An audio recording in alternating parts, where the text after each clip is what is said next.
Professor Mochofi again here. This is another reflection. I title it, Our People Are Kenyans. How Ethnic Division Protects Bad Governance. Hello, my fellow Kenyans. This is another reflection on why we must reject the division language that keeps citizens fighting one another, while those who misuse public power continue to benefit. We have already spoken about the fake division between young people and older people, but there is another division that is equally harmful: regional and ethnic division. We talk of coast versus central, Kikuyu versus Kalenjin, Luo versus another community, Kamba versus this group, Taita versus that group. Now, this language is not innocent. It is useful politically.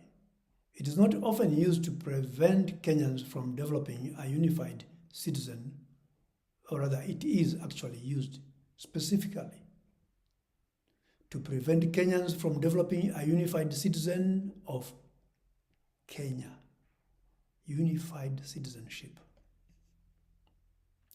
When citizens are divided into tribe, region, they stop asking real questions. They stop asking questions like, who is misusing public money? Who is denying communities fair access to development? Who benefits when citizens blame each other instead of supervising government? You guessed it. It is the people who have failed to run the country that are very interested in making sure that we see divisions, not unity. So we must be very careful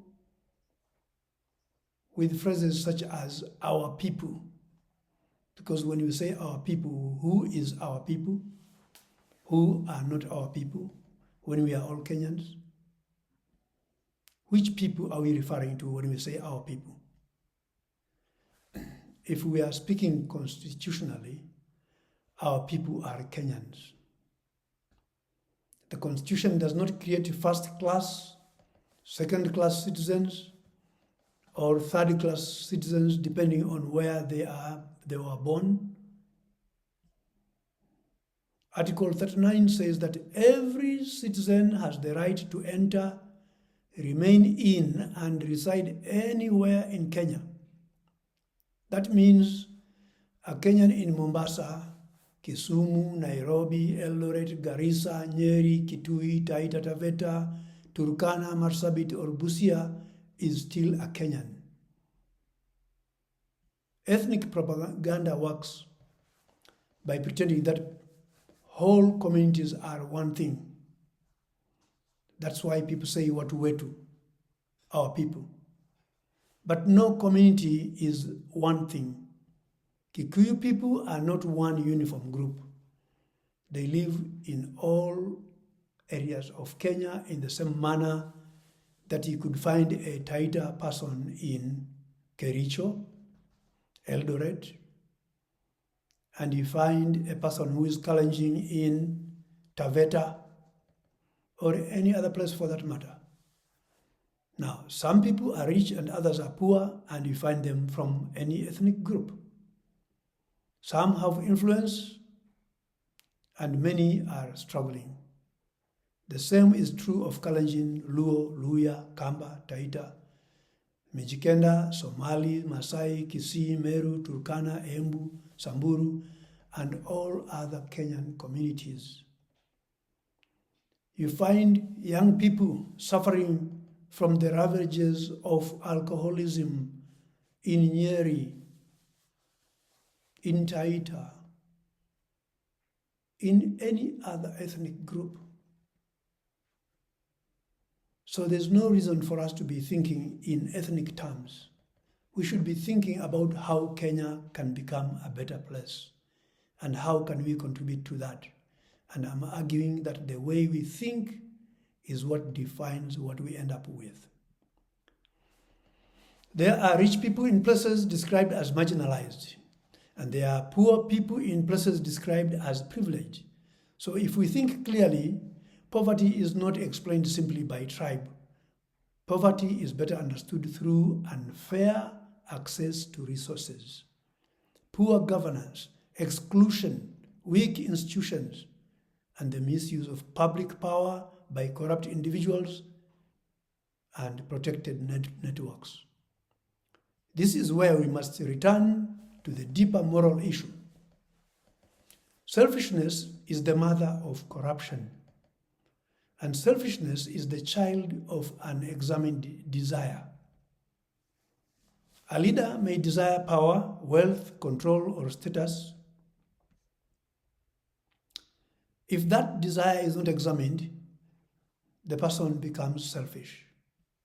When a selfish person enters public office, that person may begin treating public resources as private property, as we witnessed these days. When many such actors are protected by weak institutions, they create organized theft, poverty, inequality, anger, and resentment among citizens. Why? Because you cannot feel good when some people are living in luxury while you have not even the basic necessities. Now, that resentment is then redirected into ethnicity.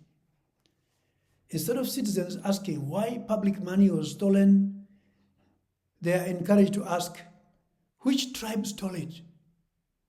Instead of asking why the country budget failed, they ask, which community is blocking them? Instead of asking why members of parliament failed to supervise public finance properly, they wait and say, we are waiting for our person to become president so that our place can be developed. That is misunderstanding the Constitution. To think like that is to really misunderstand the Constitution. Let's understand that development is not a personal gift from a president to his ethnic community. Because development, when understood from the Constitution standpoint, development is a constitutional process, and that is why counties have governments and governors have responsibilities. Members of county assembly have oversight duties. Parliament has the power of budgeting and oversight.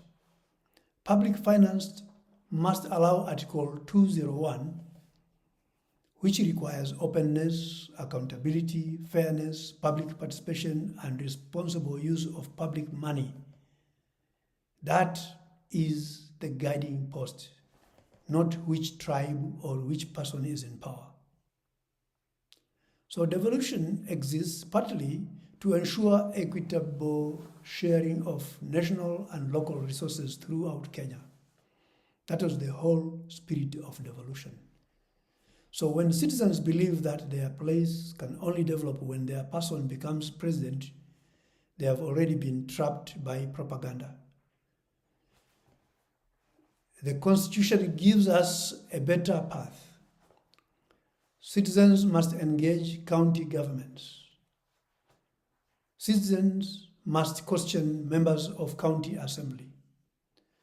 Citizens must supervise governors. Citizens must question members of parliament. Citizens must demand transparent budgets.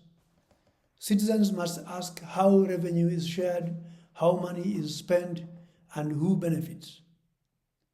And this is why Article 3 matters. Every person has an obligation to respect, to uphold, and defend the Constitution. That Article 3 is your license to hold your power as a citizen and say you want to know. That obligation does not belong only to lawyers or judges, politicians, or activists. It belongs to all of us. Kenya will not be saved by ethnic loyalty. Kenya will be saved by constitutional clarity. We must stop saying our people when what we mean is our tribe. We must start saying Kenyans. We must stop asking which tribe is in power and start asking whether power is being used constitutionally. We must stop blaming communities and start holding office holders accountable. The poor Kikuyu, the poor Luo, the poor Kalenjin, the poor Mijikenda, the poor Taita, the poor Somali, the poor Mswahili in Mombasa or Lamu, Malindi, the poor Luya, the poor Kamba, and the poor Kenyan from every community, they have more in common with each other than with the corrupt rich people who uses ethnicity to hide theft. That is the truth that we must recover. Ethnicity is not the enemy. Regional identity is not the enemy. Culture is not the enemy. The issue is the manipulation of identity to protect bad governance. That is why sometimes you hear people saying, they are prosecuting our man. Our person is being prosecuted for corruption. We must defend him. That is clear misunderstanding of the meaning of this 2010 Constitution. When citizens can understand this, I think they become harder to divide. And when citizens read the Constitution, they stop waiting for ethnic survivors or ethnic saviors. We are going to be saved by our ethnic person. When citizens understand public finance, they understand devolution and their own rights, they begin to see that development is not a favor. This is a constitutional obligation. Silence and fair. I'm sorry, I'm saying silence and fear are not patriotism. Ethnic hatred is not patriotism, but constitutional courage is patriotism. Why? We are all implicated.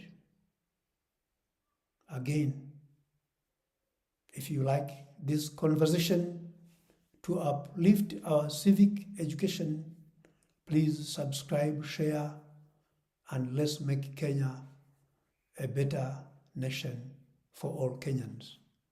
Thank you.